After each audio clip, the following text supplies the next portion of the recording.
एक पुरानी कहावत है कि एक सेना अपने पेट के बल आगे बढ़ती है, जिसका अर्थ यह है कि उसे जीवित रहने, पनपने और जीतने के लिए भोजन की आवश्यकता होती है। द्वितीय विश्व युद्ध के दौरान सैनिक, नाविक और नौसैनिक अक्सर अपने मेस हॉल, गैली और फील्ड रसोई से दूर होते थे।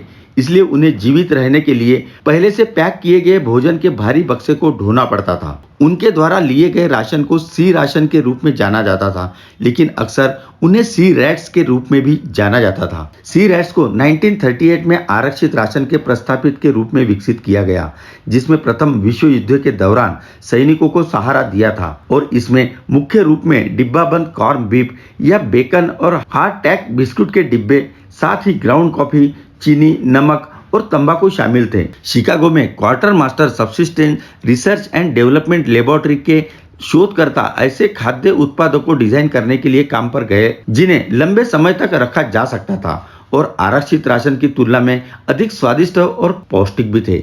वे जिस डिजाइन के साथ आए थे उसमें 12 ऑन्स टिन प्लेट के डिब्बे शामिल थे जो एक चाबी से खोले जाते थे। सबसे पहले भोजन स्टू थे और जैसे जैसे युद्ध आगे बढ़ा और अधिक किस्में जोड़ी गई, जिसमें टमाटर सॉस में मांस और स्पैगेटी, कटा हुआ हैम, अंडे और आलू, मांस और नूडल्स, सुअर का मांस और बीन्स शामिल थे। इन मुख्य पाठ्यक्रमों के अलावा चॉकलेट या अन्य कैंडी, गोंद, बिस्कुट और सिगरेट भी शामिल किए गए थे। जब दिन में 3 बार भोजन किया गया तो सी राशन से लगभग 3700 कैलोरी प्रदान की। इन्हें ठंडा करके खाया जा सकता है, लेकिन पकाने पर इनका स्वाद बेहतर होता है। सी राशन पर सेना की प्रतिक्रिया अक्सर अनसुनी कर दी जाती थी।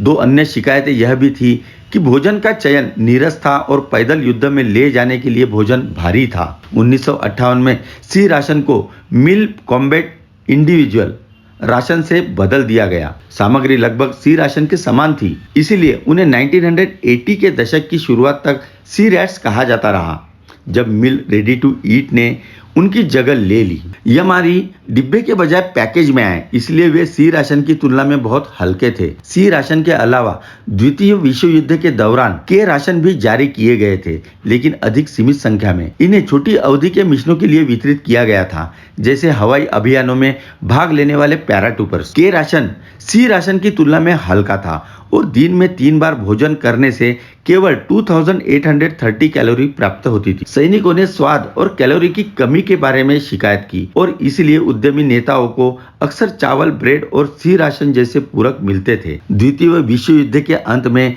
के राशन बंद कर दिया गया था। आज सैनिकों को एमआरई जारी किए जाते हैं। शुरुआती संस्करणों को कई लोगों ने नापसंद किया था, इसलिए मैसाचुसेट्स में नैतिक soldier research development and engineering centre, जो रक्षा विभाग के लिए खाद्य अनुसंधान करता है, ने समय के साथ एमआरई के स्वाद में सुधार किया। हालांकि कई दिग्गज जिन्होंने सी रैट्स और एमआरई दोनों खाए हैं, उनके मन में अभी भी सी रैट्स के प्रति पुरानी यादें हैं और वे एमआरई की तुलना में उन्हें पसंद करते हैं। चलो जल्द ही मिलते हैं नए वीडियो के साथ ग्लोबल इंसाइक्लोपीडिया में।